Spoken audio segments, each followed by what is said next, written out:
Gentlemen, this is Manoj Atri. I'm your host. I'm a real estate agent with Remax Hallmark. Thank you for joining tonight, and let's give it a few seconds more, and we are live now today. So again, thank you for joining. And let's see what is the agenda for the day today. As usual, we'll start with my monologue and then we'll take it over. So let's see how we address the agenda for the today. Again, thank you for joining. Let's get to the program for the day. First of all is my real estate monologue as usual, and that will be home buying step by step. Now, numerous queries have come around from prospects and for some people who know some of the know-how, and the basic is the step that is missing is they would like to know how do you go about it? What's the exact process? So that is why I've put together this process, and that is home buying step by step. Before I get into the home buying step by step, I will be explaining you another term, and then we will jump into this home buying step by step. The second format will be for the day is mortgage expert article review. Home buyers need more detailed info. Now, because of the statutory holidays today and my mortgage expert, he is running late, so we will see if he can join us, or if not, then we will have to leave this article for next time. We'll see. He'll update me once he can, if he can make it. It does not look like it, but he's going to give it a try, he said, and we will take it from there. And the last one will be rent to own homes, and we'll be going through the documentations, what all documents are required to put this whole thing together. So that is the agenda for the day. And now let's start. As I told you, that before I jump into home buying step by step, I'm going to explain you a term called, let's start with that explanation there. I'm going to explain you this term, which is called high ratio mortgage insurance. So what exactly does this mean? Because that is a prelude to my home buying step by step. So I'm going to just walk you through this particular high ratio mortgage insurance. It means whenever a mortgage in which a borrower places a down payment of less than 20%. So whenever you're trying to buy a property with less than 20%, you will be paying a high ratio mortgage insurance. And I'm going to show you an example, and I'll elaborate on this particular thing so you can comprehend, and then we take it to the next level. Okay, now this high ratio mortgage insurance is done by 3 companies at the moment in Toronto, GTA, Ontario, by Canada Mortgage Housing Corporation, that's called CMHC, by Genworth Financial, and by Canada Guarantee. I'm just concentrating on the GTA and Toronto and Ontario, and it covers quite a huge area anyway. Let's get into it. So now let's say you are trying to purchase a property for $500,000. And let's see the role of high ratio mortgage insurance into it.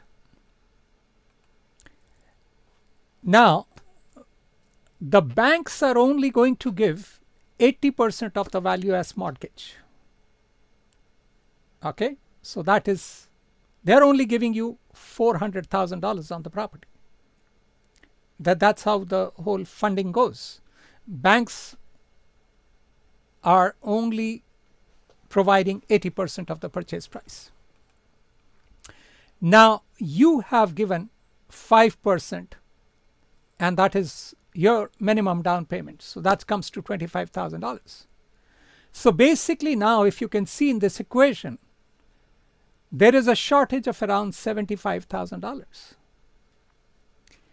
That is where these three companies come into the picture. And that amount that they are giving you, which is like around close to 15% of purchase price, that constitute high ratio mortgage insurance. So that is, this particular amount is the high ratio mortgage insurance, and they charge a premium for it. So let's explain you the premium amounts that you pay when you are trying to purchase a property.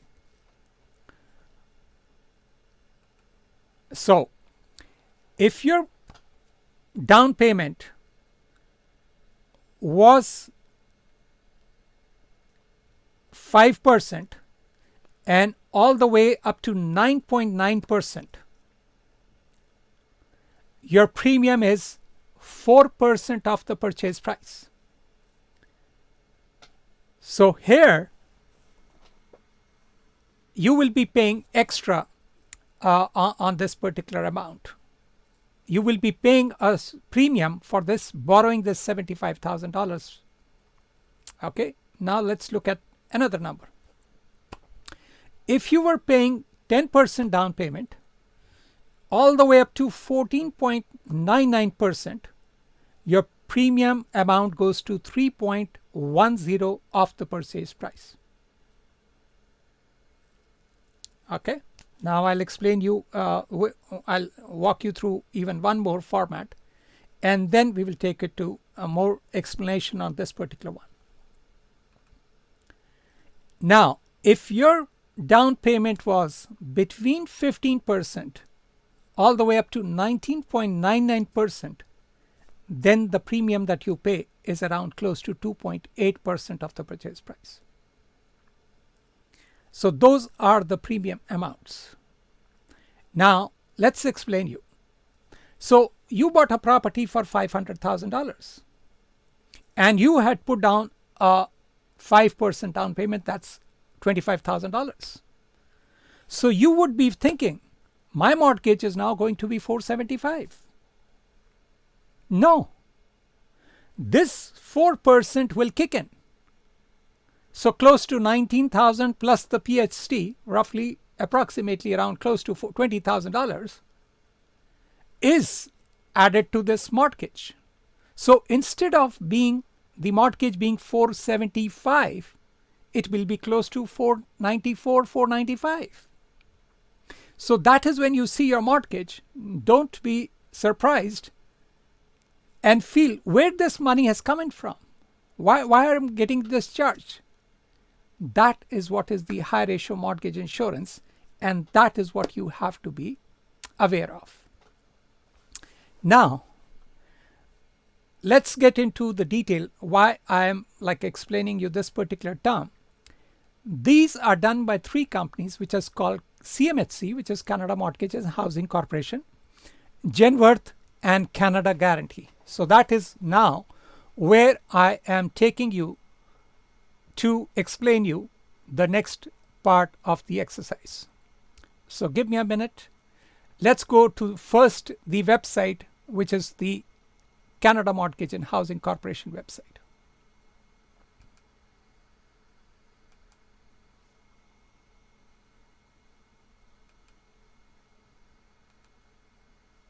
Okay, we are here with this first one. So these are the high ratio mortgage insurance companies, and the first one is Canada Mortgage and Housing Corporation.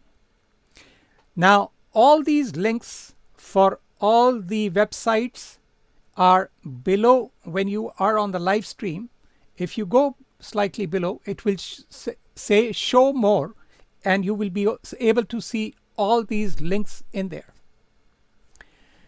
Now the first one, let's start with Canada Mortgage and Housing Corporation, and you should go and visit these websites because this is ton of information in here. And that's what I'm trying to come down to. And you will go down on this particular website.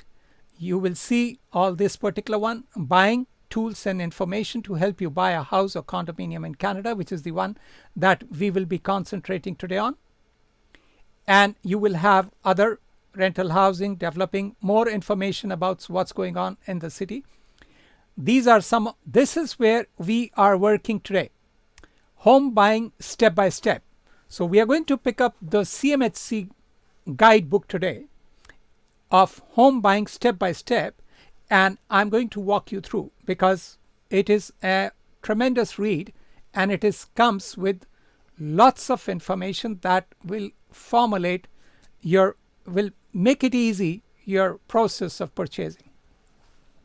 This mortgage calculator is an awesome one.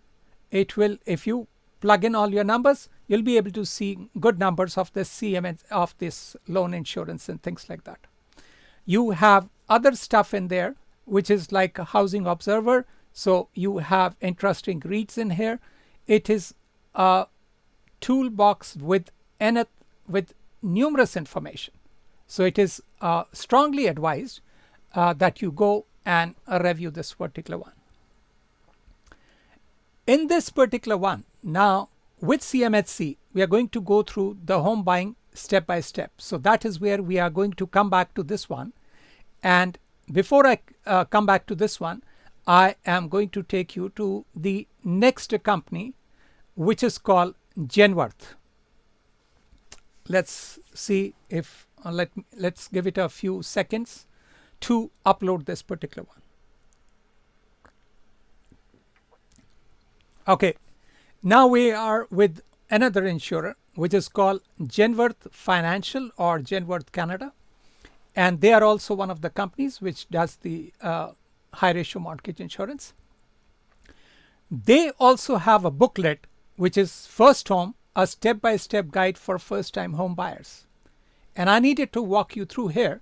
So there are tons of information and you can pick up any of these guides and you should be able to see a lot of information in there. Okay, this is like if you click on these ones, you will get very, very interesting reads. I'm just going to give you a synopsis of it.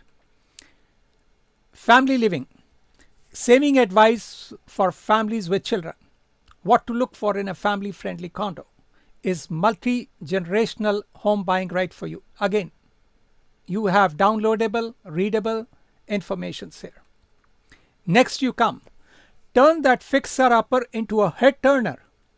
All it takes is TLC, that is Tender Love and Care, and PPI, that is the Purchase Plus Improvement Program.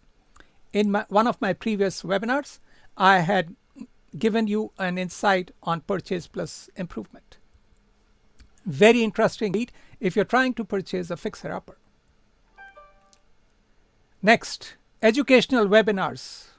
These are the webinars that are going on and you can have an insight into those particular ones.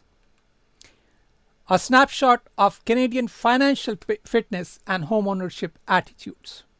So that is where things are. And the last one here is the journey to home ownership is filled with excitement, challenges, and choices. So all these three insurers have lots of information for you to review. And that is why I'm walking you through here. Now, as I told you, this is the booklet for Genworth. So Genworth has its own home buying guide, and you can come down to this particular area, First Home. Again, a step-by-step guide for first-time home buyers. You can download it, you can go through it, and it has again ton of information there.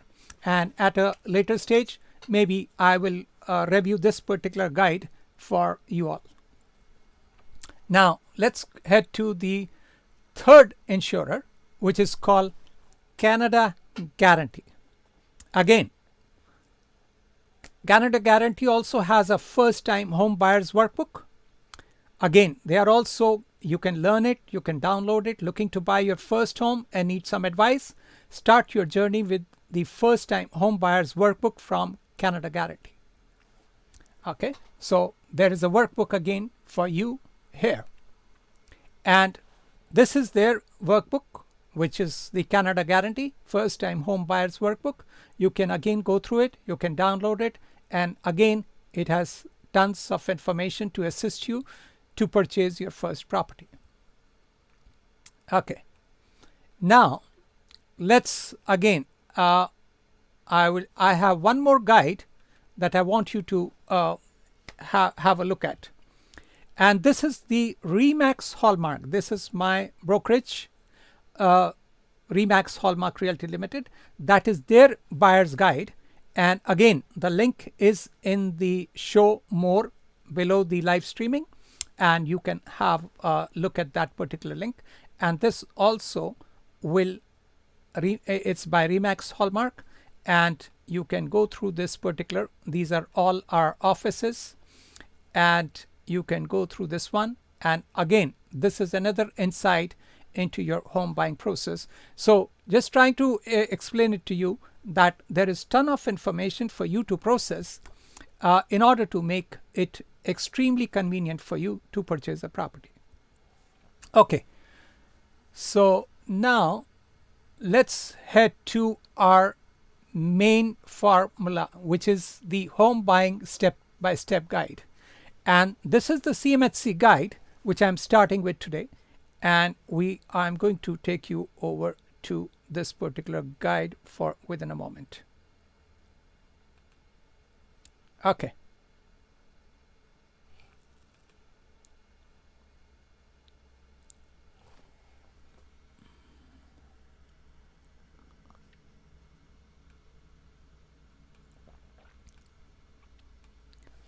Okay, let's go through this particular guide, and I'll walk you through exactly. We are trying to make you understand what all things are being said in this particular guide. Let's go through. So it is downloadable. Again, the links are there in the show more below the live streaming. Let's go through the first. You will see first page is lots of photographs. Second page is that you can get some more information at cmhc.ca.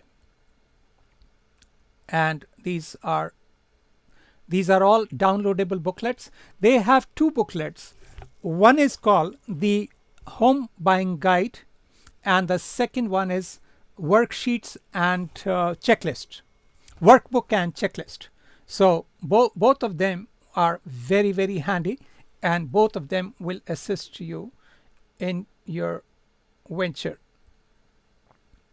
Okay, now again, you can download these particular ones. These are home buying step-by-step workbook and checklist at cmhc.ca/step-by-step. And you have some tips for newcomers on buying their first home. So many people are there who are newcomers, and this particular webpage, let me show you this particular webpage so you can understand where that exactly that. Let me first open this webpage for newcomers.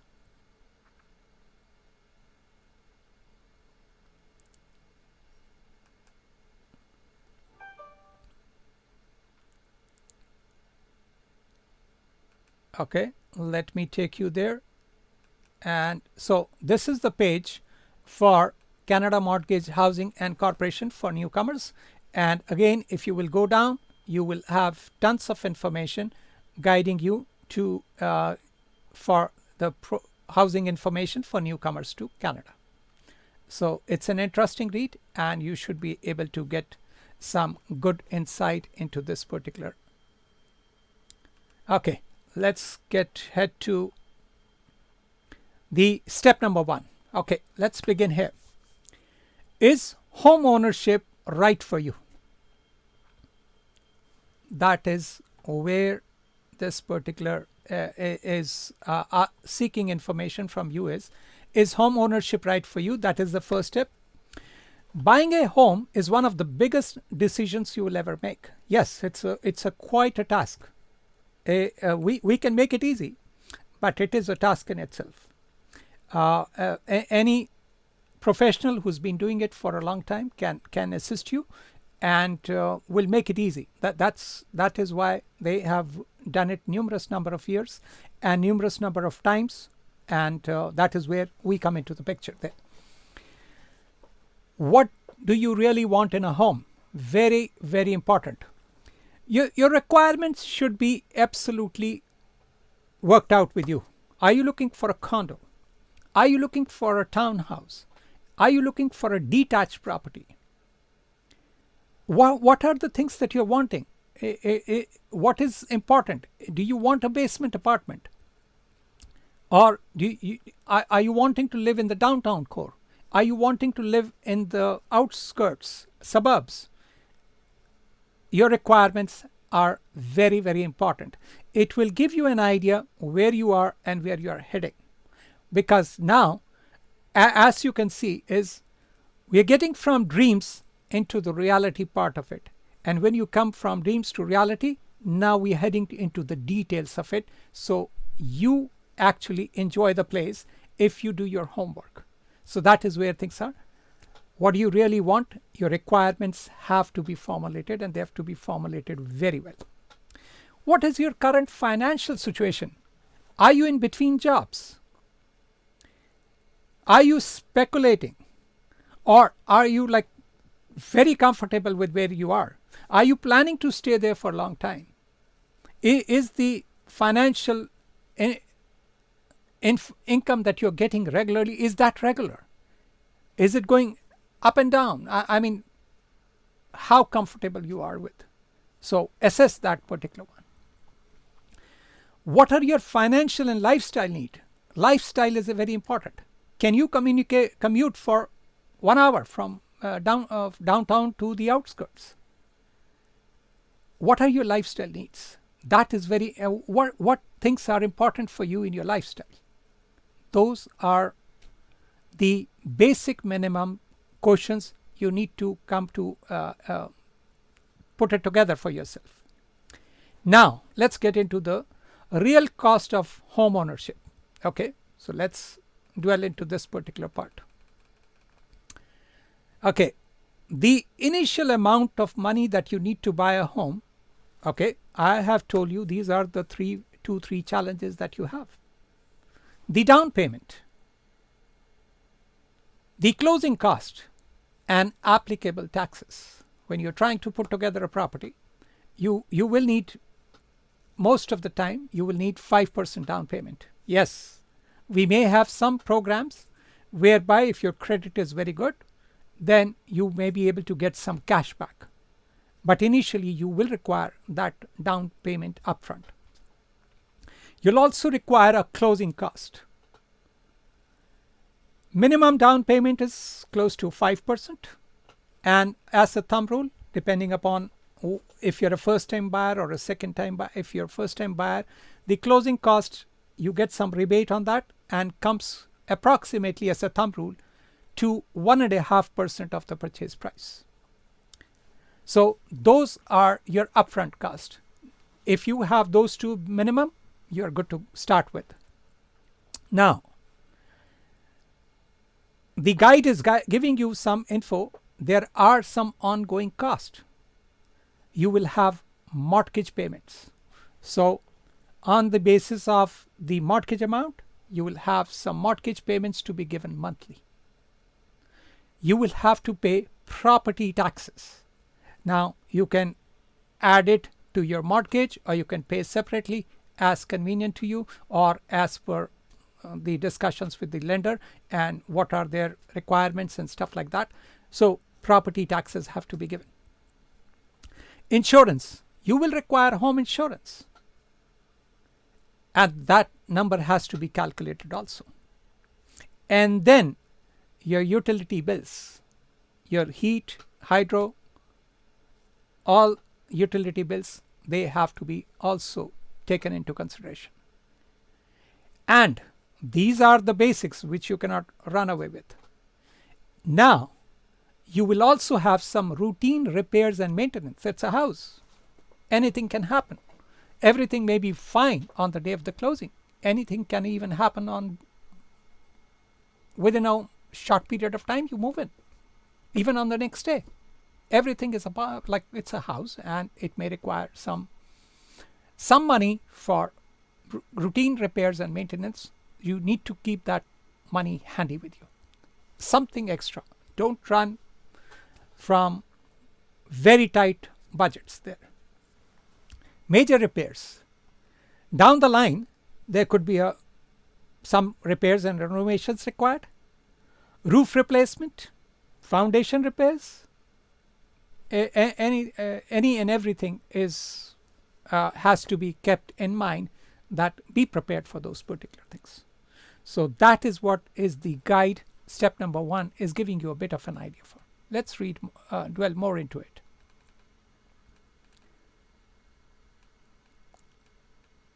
This is something that they are very keenly want you to. Buying a home isn't for everyone. Before you make any decisions, consider the following questions. Yes, please carefully consider this. It is in your interest that you be prepared. And any professional and expert in real estate will also guide you. Just make sure your numbers are worked out properly, and so that there are no surprises, no major surprises. Anything cannot be avoided, but yes, make you prepare for everything that can come down the line. Are you financially stable? So that's what was the discussion there. Do you have the financial management skills and discipline to handle this large of a purchase? It is quite a purchase. And I, at this particular moment of time, will take a short break and explain you some of the numbers that may be involved when you are trying to purchase a property. Are you aware of all the cost and responsibilities that come with being a homeowner? So there are, as we have given you an idea, there may be some additional cost down the line. Are you ready to devote the time to regular home maintenance? Home maintenance is also an exercise. You have to be ready for it. You have to have know-how of some handy people. If you require something there, immediate access to them, because it is always good to have those lists with you, so that anything goes wrong, you pick up the phone call and call them right away and get that help. So that is what it is in your interest, so that you can have your information taken care of. Okay, we will get back to this particular one once, and I will go through some of the numbers for purchasing a property, so you get some ideas what are the numbers we are talking here. Give me a moment here, and let me take what are my okay.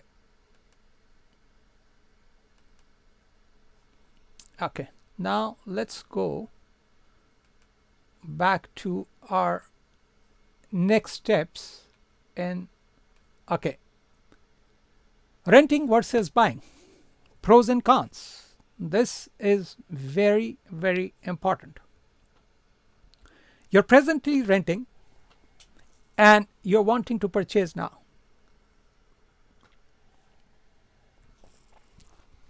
So we are going to do a bit of an exercise here. First, we are going to go through the renting pros and cons, and then we are going to go through buying pros and cons, and then I will take an example and walk you through. The renting, let's go through the pros first. Less maintenance and repairs. Yes, you just have to pay the basic rent, and in case if you're paying separately for the utilities, that's there, but you don't have to pay for maintenance and repairs. Anything is wrong, you pick up the call, to the landlord, this has gone wrong, come and fix it up. It's not your headache. Until and unless there is a difference in your contract, which is for some stuff or the other, but major stuff, I would say, is covered in maintenance and repairs. Lower monthly and upfront cost, but obvious, you are, I have a different version for it. Lower monthly and upfront cost, yes, that is true. It is a lower monthly and upfront cost. But the basic thing here is like once we are trying to see the renting and buying process, we may come up with like, okay, in this scenario and in the way that the GTA market or the Toronto real estate market is going, you may be much more, the whatever amount you are maybe even giving, even though very less, the buying may make more sense than renting. But let's go through the pros. Yeah, you have lower monthly and upfront cost. Shorter term commitment, very interesting. Yes, in a house, I mean, you're just wanting to live in a city for 6 months to 1 year. Renting may be the best option because you are like in the process, you're not sure about where this one would be the best for renting. I would say a short-term commitment, making it easier to move into a new home, or you're in between jobs and like after some time, like I'm moving in a different neighborhood, and if I buy in this area, that area may be far for me. So yes, short-term commitment may work very well. Protection from decrease in value, okay, in property values. Yes and no. In the market, if you are buying prudently and with the way the real estate market is going on, it is until and unless you have purchased the property at the peak times and overpaid for the property, there is no decrease, because if you have bought prudently and the market is going steady, then the decrease in property value, it's a 50-50, I would say. It depends on your homework, it depends upon your market trends and how much research you have done. But yes, as a consideration, you can figure out, yes, there could be a decrease in the property value. Now, there is, you may have cash to invest. So when you're not paying extra, that particular amount can be a saving, and you can have that saving to invest for a larger down payment for a home. But somehow, again, I have a different perspective on this one. Is by the time you save that larger down payment, the property value has gone more. So somehow saving for that down payment doesn't make sense, because in that period of time when you have saved, the property value has increased by another 4 or 5%. And you are now overpaying for it. I mean, had you purchased it earlier, you would have had made more sense. So go through it, and the basic thing here is you have to understand the market there. You have to understand the trend that is going on. You have to have a careful read where things are, where you got. That's where a professional comes into the picture. Let's go through the cons now. Monthly payments may increase. Yes. I keep on receiving these calls from the clients on a very, very regular basis. They have received a notice now, and suddenly the landlord has increased the monthly per month by $100, by $200. And they would not like to see those surprises. Again, if you had taken a mortgage with a variable interest rate and the interest rate have risen, yes, they will go up. So in both the cases, it is like 50-50, I would say. The risk that your lease won't be renewed, that is quite a headache. That is quite a headache. Suddenly, your landlord comes and says he wants it for his own use. Or he says, no, I'm done with this. We are not renewing your mortgage anymore. That risk is there. You are paying someone else's mortgage. Very, very important to understand. You have to build your own equity rather than building your own equity. And I will take an example and show it to you with the market that is going on. It is in your interest to build your own equity. Okay? Now, you cannot paint or remodel. Yes. So you have to live with what you have. In your own property, you want to change something. You have some extra money and something is bothering you. You can take that chance. Just go get it done. It is your own property. You can enjoy that. Okay. So that is the renting pros and cons. Let's have a look at buying pros and cons. Pros for buying: freedom to renovate or modify your home as you wish. Very, very important. Very, very helpful. You would like to renovate your kitchen. You would like to renovate your washroom. You own that property. Whatever you are doing, you are increasing the value of the property. So you are increasing the value, and at the same time you are enjoying the property. It is in your interest to enjoy the property and get paid when you are trying to sell it later. Again, you are building up equity in a safe, secure investment as you pay down your mortgage. Absolutely a must. You should look into this particular aspect of it, that you are building your equity. Very, very important. You are doing something towards your second income. You're doing something like always. I have said many a times in a lot of my other webinars, it's like a forced investment. That's what you're doing. Potential for rental income, extremely important. You can, if you purchase a property which you can rent out a certain portion, you will reduce your burden of the mortgage, and also you're at the same time building value in the property. There is a rental income if you include a secondary suite. The pros are getting much, much more better. Stability, yes, that's the most important one.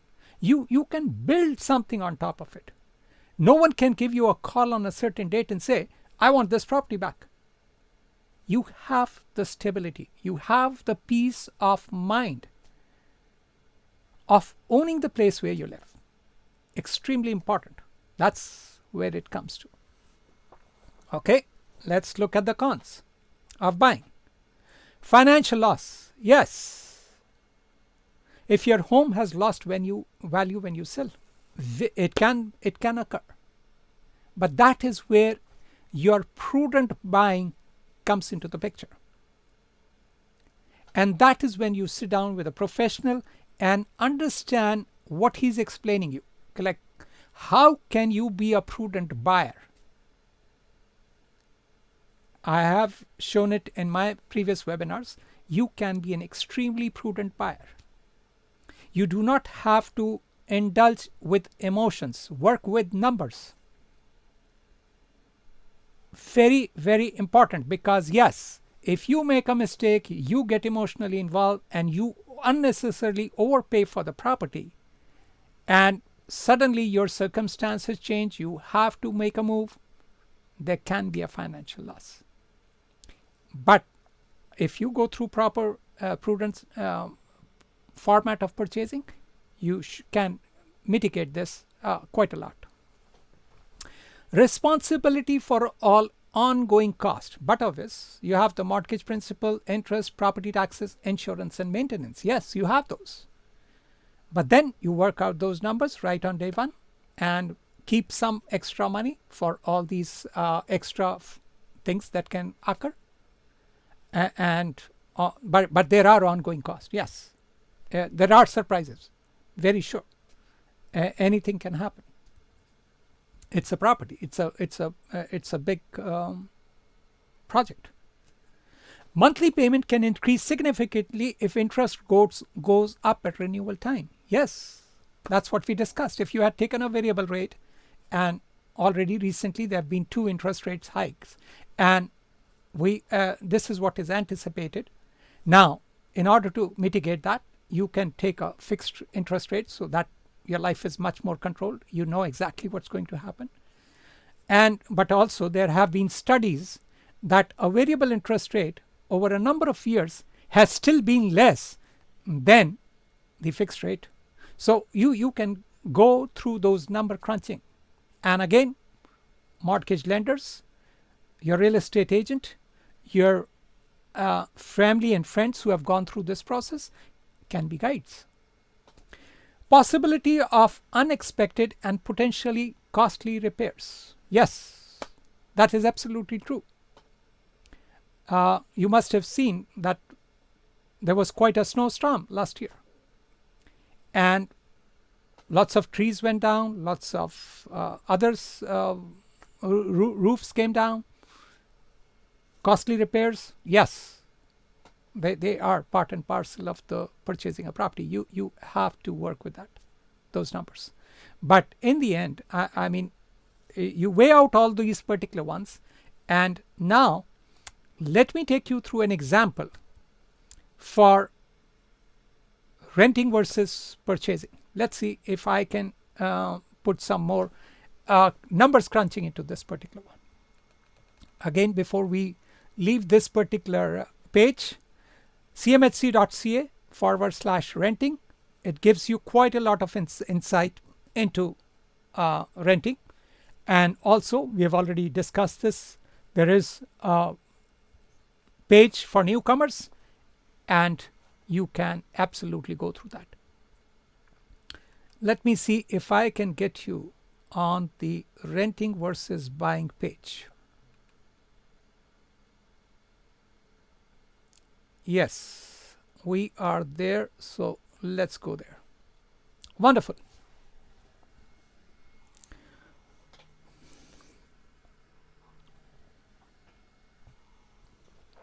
Okay, so now let's begin with an example for renting versus buying.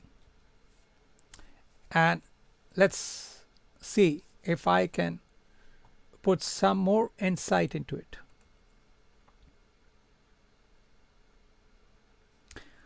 Let's say and that's the rental rates these days. The rental is, let's say, between $2,000 per month to $2,300 per month. So I'll take that as a basic markup to give you this example. And let's say suppose you're trying to purchase a property which is $500,000, because that's the value in the market these days to purchase any property, any basic minimum property. The utilities are $300 per month, and the taxes are $300 per month. I'm just doing round numbers to comprehend this particular example. Let's work on this. For renting, I am taking the lower rental amount. I'm only sticking to the $2,000 per month. I am not working with the higher number, and let's go, because that's the basic minimum you will be spending these days in case if you need to pick up a property for rental. $2,000 per month. And let's say all the utilities and anything extra is included in this particular $2,000 per month. Keeping it simple, just trying to understand where some basic numbers are. So that means you have spent $24,000 per year on your rental property. Simple, there is no big simple maths here. Nothing complex. Now, let's look at a property, and instead of renting it out,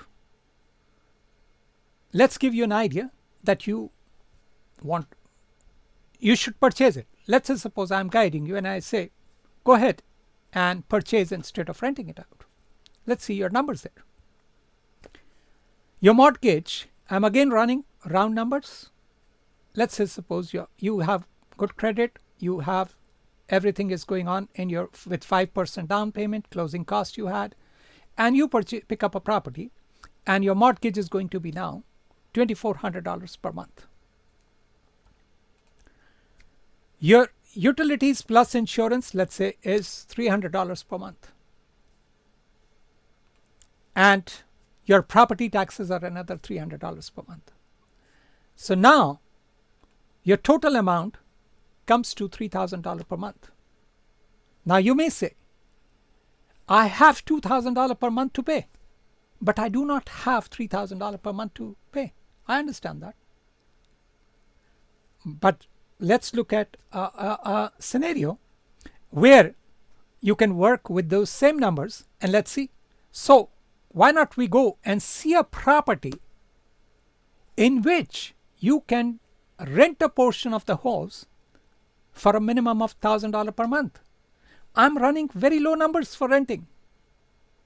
With the market going on, finding a property where you can get it for $1,000 per month is not easy. But I'm just giving you even the basic minimum.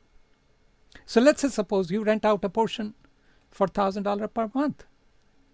Now your grand total is still $24,000 per year, and you have now purchased a property. Okay, you may say, what about the rest of the headache? Okay, let's go through that. You pay for the headache, you get paid for the headache. So now let's review this rent versus buy review. So you were renting $24,000 and you have lost all that amount of money. That's a negative sign. So this particular whole amount you have lost. There is no recourse for this particular amount of money. Whereas had you bought this property and there is an appreciation of, let's say, even minimum 5%, with the way the trend is going on, you will see that the amount of money that you is appreciating is even more than this. I'm still taking minimum, keeping it simple, so that we reach somewhere positive. And 5% appreciation, you have now made $25,000. So you have now pocketed $1,000 and you're rent free in value. So basically, whatever amount that you paid has become a forced saving. That's the importance of buying. With the way things are present, can they change? Yes, if the market goes down drastically. If these numbers start becoming negatives, yes, that's a different equation. But at the moment, from the past few years, the trend that is going, it is in your interest to purchase than to rent, if you can afford the numbers here. Okay, I understand. When you are trying to buy, I've already told you there are 4 challenges involved. The first challenge is your credit score. The second challenge is the income. I've told you your annual gross income multiplied by 4 times for a condo, multiplied by 5 times for a freehold. So you have to have the income. Yes, I can understand. And then you may require the initial deposit. I've told you if you have the 5% plus closing cost close to 6.5%, if you can put that together with family, friends, relatives, and everyone together, and once you close the property, you may be able to get some cash back. We can walk you through that deposit scenario. But yes, are these issues there? Yes. Do you have to overcome them? Yes. But then you do the hard work and you get paid for it. You go into the positive directions. There is also a very important factor that was left out there. You may not be comfortable renting at all. You should look at that particular stage. You have to do an exercise, look into it, and you may get within 5 or 6 months of your working hard, you will see good results. Once you go through these steps by steps and a positive approach, and if your numbers crunched are proper. Consideration, yes. This particular $3,000 or the $2,000 is like a forced saving. You are investing in that house. Sometimes you just look at it and say, oh, I have to pay this, and this much money is gone. No, it's not actually gone. It is a forced saving. And that is what you have to look at when you are purchasing a property. You have to have an eye to look from this particular angle. That is this money as a forced saving? Yes, you may have to leave out on some of your other funds, that some other things that you were wanting to do, and concentrate on making this work, but then in the end it will reward you. Lastly, let's say suppose this was one of the ideas that I had also given a webinar on. You can also ponder, like, okay, everything of yours, what you are telling, it looks good. Okay, I do not have the income to qualify for a property of $500,000. You can also work with co-ownership. Get some family involved. Get some friends involved. It's mutually beneficial. He or she may also not be able to procure a property. You both can work together. It's you enjoy the place, and when you sell, you make money. So I am a strong advocate that with the scenario that is there in the market these days, consider buying, then renting it out. Okay, so now let's head to our next format.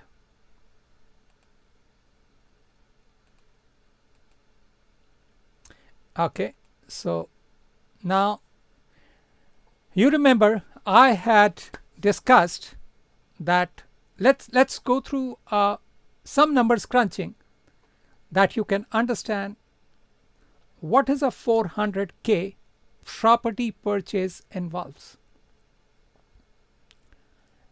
And I have been updated just now that the mortgage broker is not able to make it today, and so I will be completing this and then the documentation part, and then we'll call it a day, and we will use his expertise for next time. Okay, so now let's get ahead with 400K property purchase.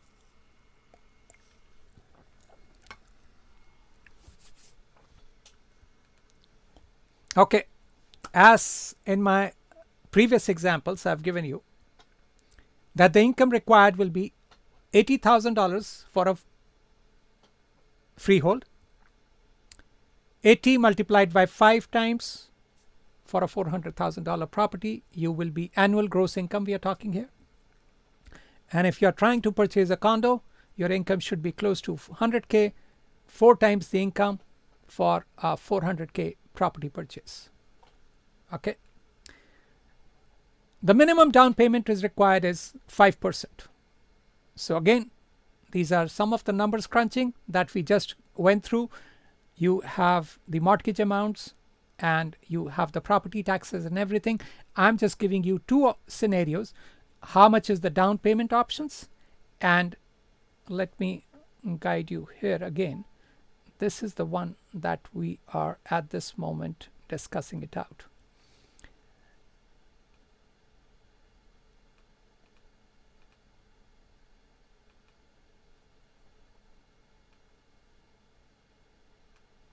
Okay, let me guide you here.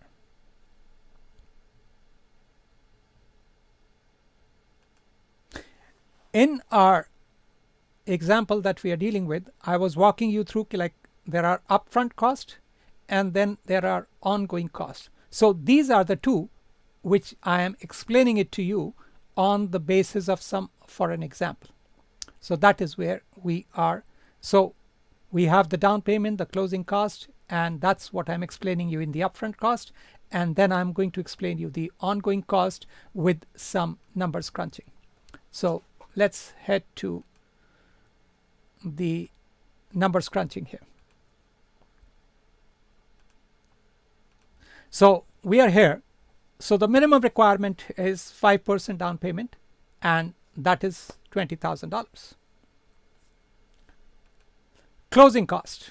So I gave you an example that you would require 1.5% of the closing cost. There is some first time rebate and things like that. I'm just working on some round numbers and giving you some these thumb rules, and these are very close, and they are approximate but close enough. So total you require 6.5% of the purchase price. So the total amount that you're requiring to purchase a 400K property is close to $26,000. And this is where we can come into help, is that there are some banks and lenders who are willing to give you cash back, and you can get a cash back of up to 3% of $12,000. So if you were with family, friends, relatives and everything, and you were managed to get the initial 26, and after closing you can have $12,000 back. So in the end you may have be out by around 14K from your pocket. I'm just trying to but some of these cashback requires that your credit score should be good enough. So that is one of the upfront costs that we were dealing with some examples. Now let's head to ongoing cost. So now let's work with this particular format. So for a 400K property with 5% minimum down payment, let's see some of the numbers crunching, and we are going to first work with freehold properties. And if you purchased a freehold property for $400,000, your mortgage amount is, let's say, approximately close to $2,000. Your utilities are $300. All these are rounded just to make it convenient. Property taxes another $300. Home insurance close to $100. And now your per month amounts are going to be close to $2,700 per month. Now let's say suppose you were trying to buy a condo for $400,000. All these particular amounts will remain the same, except your utilities may become a condo maintenance, and there may be an extra from $300 it goes all the way to $600. So there is an additional $300 here, and for a condo it may go down up to $3,000 per month. So those were some of the examples to give you for ongoing cost. Okay, now we are on to our last agenda for the day, and that is documents and contract forms. And that is what I have written it for you. Please do not get overwhelmed. Don't get overwhelmed. We are there to guide you. Documents and contract forms. We will guide you completely. These are just trying to explain you that when we ask for these documents, these are some of the documents that we'll be requiring. So let's start with documents which are required. First is a job letter. You will require wherever, because these are the things that the mortgage broker is going to ask you for, is your job letter, which will state this is his amount of income per hour or per week or per year, and that will give him an idea what is your annual gross income. 2 years notice of assessment. Most of the lenders these days require 2 years notice of assessment. That will tell them how much was your declared income in 2016, how much was your declared income in 2017. So they will get a good idea what was the income that was filed. You will require T4s. They would like to correlate and would like to make all these documents. You should have the T4s when you are in a job and you have to provide those to the mortgage brokers. Mortgage brokers will also ask you for latest pay stubs, what exactly it is going. There may have been an increase in the payment. You are working for a long period of time for the particular company. There are pay raises that are there, and those pay stubs will support that particular income which is trying to put it together. Again, credit score and full credit report. So that will give them an idea what your exactly credit score is, and they will be able to review your credit reports, how is your payment methodology and whatnot. So some of these steps will help you in order to put all these particular things together. They will also require your IDs. Generally they require 2 pieces of IDs and valid 2 pieces of IDs. That's what they will require in order to put everything together. So these will be your documents that will be required.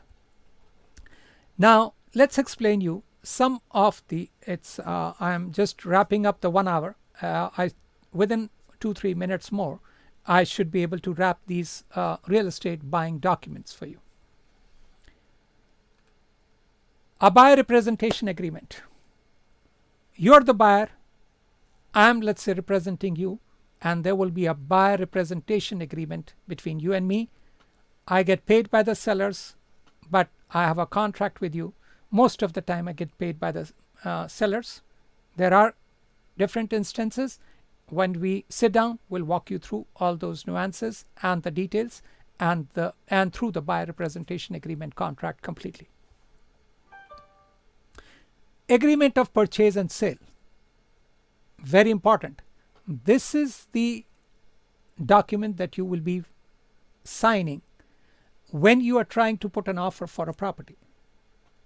That's called agreement of purchase and sale. I will be providing you links for all of these, and I'll be guiding you exactly where you can see all those documentations in one of the websites. Now, in case of you're wanting to, instead of going buying, you are doing rent to own, then these are some of the documents that you should be aware of. The rental application. You must have done a rental application when you were trying to rent a property. So this is a similar rental application. Agreement to lease. Again, this is another documentations which you will have to do with schedules, and that is called agreement to lease, which forms the main lease. The rental application is the one that where you are providing all your information and everything. The agreement to lease is between you as a tenant and the landlord, and with schedules, and that would be called the agreement to lease. In a rent to own, this is something extra that you will have to come up with. Option commission agreement. Again, don't be overwhelmed. We are there. We'll be guiding you through these documents, and they are all there for you to read and for you to become aware of exactly what's going on in there. Option to purchase. Yes, because rent to own means you're not buying today, you're buying tomorrow. That tomorrow can be anywhere from 1 to 5 years. Option to purchase. You will have the option to purchase. You will have a price which you will formulate on day 1, and those will all be forming part of the option to purchase. What all are the nitty-gritty, the details, the terms and conditions, they will all formulate in the option to. Wonderful. So this brings us to the conclusion, and next week I will be taking you through some examples and more details. Let me head you to some of the 2 pages that I was wanting to walk you through, and that will conclude us for the day. And I'm just updating this particular one, and within a moment, give me a moment here, that it will upload, and then I can guide you there for this particular exactly. So give me a moment here. I picked up the wrong page. Yes. Okay, so now we are on that particular page. Let me take you there. Okay, this is my web page, and I will have a link to this particular page for you, which is my manojatri.com/tour_homes. This is my rent to own page, and you have an access on the I will put a link for this particular one, and when you will scroll down on this particular page, right at the bottom you will see all these particular agreements, and if you will click on these particular ones, you will be able to go and see all these documents there: buyer representation agreement, agreement of purchase and sale, and when you're doing a rent to own contract, rental application, agreement to lease, option commission agreement, option to purchase, and all these requirements which we have just discussed. These are all here for you to read more about these particular things.